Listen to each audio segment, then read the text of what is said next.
Assalamualaikum warahmatullahi wabarakatuh. Halo teman-teman semua, perkenalkan nama saya Najwa Syaida dengan NIM 2214224 dari jurusan Perbankan Syariah kelas 6A. Di sini saya akan menjawab pertanyaan kuis dari mata kuliah Manajemen Aset dan Liability. Yuk kita lanjut pertanyaan yang pertama. Pertanyaan yang pertama itu pengertian dari manajemen aset, manajemen liability, manajemen aset, dan liability. Manajemen aset adalah suatu proses pengelolaan aset yang dimiliki oleh individu, organisasi, dan perusahaan yang dilakukan secara efektif dan efisien, sehingga tujuan yang telah ditetapkan dapat tercapai.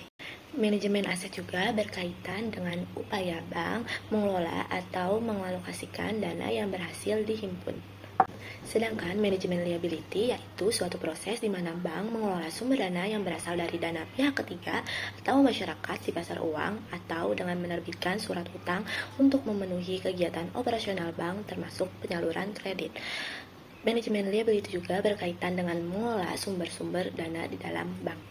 Sedangkan manajemen aset dan liability adalah suatu proses perencanaan dan pengawasan operasi perbankan melalui pengumpulan, proses, analisa, laporan, dan menetapkan strategi secara terpadu yang dilakukan secara terkoordinasi dan konsekuen untuk mendapatkan kebijakan di bidang pengelolaan, permodalan atau equity, pemupukan dana atau funding, dan penggunaan dana atau aset yang satu sama lain saling berkaitan, mencapai, dan menunjang laba yang optimal dengan resiko yang telah diperhitungkan.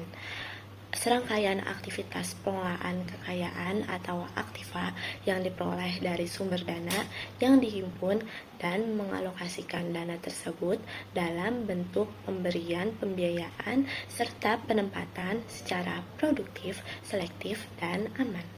Nah, sekarang kita lanjut pertanyaan yang kedua, yaitu jelaskan laporan keuangan yang ada pada bank syariah dan sebutkan 5 akun yang ada di aset dan liability pada neraca bank syariah. Laporan keuangan bank syariah adalah dokumen yang memuat informasi terkait aspek finansial suatu entitas yang menjalankan operasinya dengan mengikuti prinsip-prinsip syariah dan hukum Islam. Laporan ini secara khusus disusun dengan mempertimbangkan paduan-paduan yang telah ditetapkan dalam prinsip-prinsip ekonomi Islam seperti larangan riba, gharar, dan bisnis haram. Laporan keuangan syariah berbeda dalam beberapa aspek utama dibandingkan dengan laporan keuangan konvensional. Nah, yang menjadi pembeda antara laporan keuangan di bank syariah dan konvensional itu ada di komponennya.